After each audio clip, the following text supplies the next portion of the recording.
What's up, guys? Dog Polk here, and welcome back to another episode of Poker Hands. And today we're going to be taking a look at a hand that I thought was pretty interesting from Run It Up between Jesse Sylvia and Dan Moyer. The reason I like this hand today is it has some wide ranges and a river move, and those are two of my favorite things. So let's go ahead and jump into the action. Let's effing go, Daryl. It's hard to distinguish.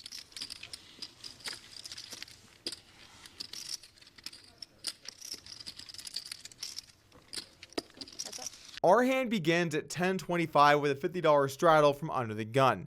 The action folds around and Dan looks down at 9-7 suited, which is definitely a hand you're going to want to open on the button. We've talked about this a lot in the channel. You want some of these suited connected middling hands to balance out your range, and they're definitely going to make money when your opponents do decide to call. Both of the blinds decide to get out of the way, and now the action's on Jesse Sylvia, who looks down the big blind at ace-10 suited. And in this situation with some deep stacks at play as well as a button open range, you're going to mainly want to 3-bet when you have a hand as strong as ace-10 suited. The reason is that you're simply going to be ahead of the range he chooses to continue with, and it's also going to give you a nice variety of hands at 3-bet pots to work with so that when you play for all the money, you can have some very strong holdings. Keep in mind, effective stack size here is $11,000, and if there was no straddle, that'd be over 400 big blinds, but it still is over 200 here because there's a straddle of $50. So you're going to want to mainly be looking to 3-bet these hands. If you get 4-bet, you can probably just call, and then you have some balance in those post-flop spots. And also, if you have ace-10 offsuit, you can still call, so you can definitely have that in your flat range pre-flop. I just lean more towards a 3-bet than a call in this position. Anyway, Jesse does decide to go with the more passive approach, calls, and let's take a flop.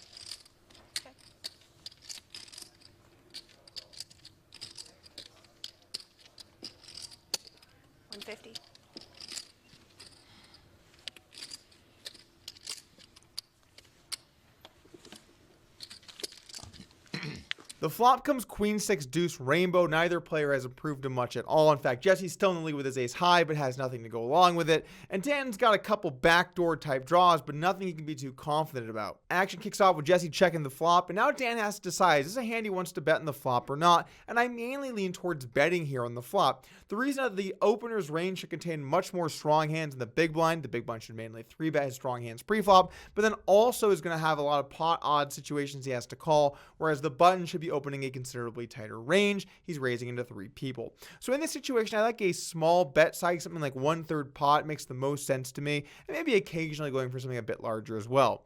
Now Dan decides that he likes that strategy and goes with 1/3 pot here on the flop with his backdoor draw. What makes this bet size so good is that it allows Dan some opportunities to bet very thin for value, and then also when your opponent has some hands like ace high, it puts them in a very precarious spot. If you fold all of your high cards, such a small bet, you're going to be folding too much, but if you call with way too many hands, then you're just going to have simply too much air in your range on later streets. It's going to force your opponent to have to try and defend an optimal range in a tough position. When Jesse faces this bet, I think the decision is kind of close, but I do lean towards a call. You're simply allowing your opponent simply too good of odds to bet here if you're going to fold hands as strong as ace-10. Jesse can have a variety of weaker hands, including weaker ace-x hands that would fold to this bet. So when you do face a small bet like this, you want to make sure you're mainly continuing. It's also important to remember on later streets that you are going to have some weaker hands here, some ace-x suited, some backdoor flush draw type hands, maybe a king-x backdoor flush draw type hand as well. So you're not actually even that close to the bottom of your range. You can even have some of these straight draws like 5-4, 5-3, 4-3 suited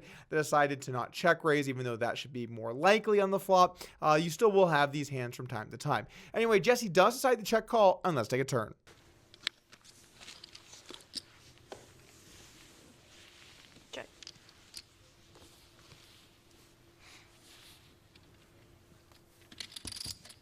The turn comes a 9, completing the rainbow and giving Dan second pair and moving into the lead. Now Jesse checks here on the turn, and now Dan has to decide whether he wants to go for some thin value with a bet or check it back and play pot control. And I mainly lean towards checking back the turn. If you do check the turn, you can almost always call a river bet. Your hand will certainly be strong enough to do so. And if your opponent checks the river, you can bet for value anyway. So really the only advantage to betting the turn here is that maybe you have some light hands that would call you on the turn that might not call the river. But mainly I think checking is just a stronger line for you to take. Anyway, Dan does decide he's going to not go for any thin value here, checks it back, and let's take a river.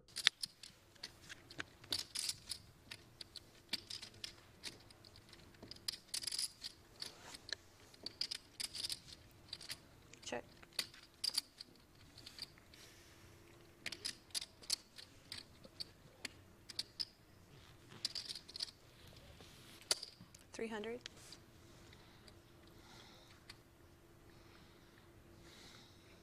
Thin value.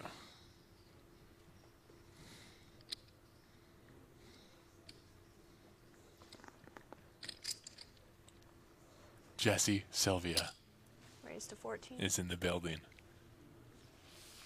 It's very nice to have a 10 in your hand in this spot. Blocking the nuts for your opponent. Straight. The river comes a jack, and Jesse decides to check once again. Now, it's certainly worth debating betting here in Jesse's shoes. He can have some top pairs he can represent, but he decides not to, and the reason is because he can have some of those hands we mentioned earlier in the hand, some of those missed straight draws, some of those king eye hands, some of those even worse ace high hands make more sense to bluff here than a hand like ace 10. And that's an important thing to think about when you face small bets and you end up on later streets. Just because your hand's pretty weak, well, you can't always bluff because you will have other hands to bluff with that have even less showdown value than ace 10 does. Over to Dan, and now he has to go ahead and bet for value. And the reason is simple. He's just ahead of too many of Jesse's hands. If Jesse had a queen himself, he's mainly going to look to bet. And Jesse won't often have a hand like a jack or a 9 because those hands are typically not floating the flop, or at least not as often as some of these other hands. So with a 9 here, Dan can bet a pair fairly confidently, knowing he's going to mainly be ahead when he is called. Dan does decide to go ahead and bet. Now the action's back over to Jesse, who has a bit of a tough decision to make. Jesse has to decide now what he wants his range to look like. Well, he's going to certainly have some worse hands that would have bluffed already. He may have some worse ace X hands at the fold as well. And he's certainly going to be calling when he has pairs as strong as a 6 or a 9, even though he will not have too many 9s in his range. But Jesse's thinking about taking this hand a different direction. What hands can Jesse have here to check raise? Well, I think it's safe to say Jesse could float here with some king 10s on the flop, which would have rivered the nuts. So that can certainly be in his range some as well. It's also safe to assume that some 2 pair hands could be part of the range that he could check here on the river, as well as maybe some of the stronger queens that he wants to go for some thin value with.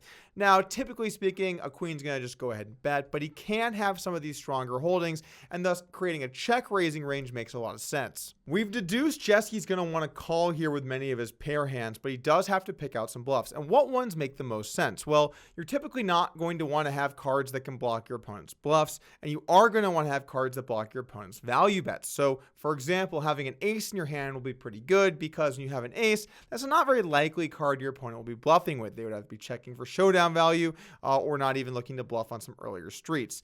Another card that might be good to have are obviously pairs, and then a card like a 10 is kind of interesting as well. It now lowers the chance your opponent can have a straight himself, and then thus makes his range a little more likely to be bluffing. Now, I know a lot of you are thinking, okay, Doug, blockers, cool story, does that really matter? And the answer is yes. You're going to have to figure out ways to pick out what hands make the most sense to make moves with, because you do have to bluff in these situations. If you never bluff, you're going to be easy to play against, and people can lay down big hands to you, and you're going to want to get paid in those situations as well. So you need to bluff and try and win more pots than you would otherwise be entitled to. Back over to Dan, and now this is a bit of a tough situation. I don't think card removal is going to be too important in this spot, but his range is essentially here going to be some 9x hands, primarily maybe the occasional jack, the occasional queen, and once in a while a hand like pocket 8s or 7s. So Dan's going to have to figure out what the best hands to continue with versus check raise are. How often does he need to call given the odds he's getting? Does this hand make the most sense to call with? Is his opponent over bluffing? These are all things he has to decide for himself and make a decision based on his information. The sickness. Nice bluff here. Can Dan sniff it out, though?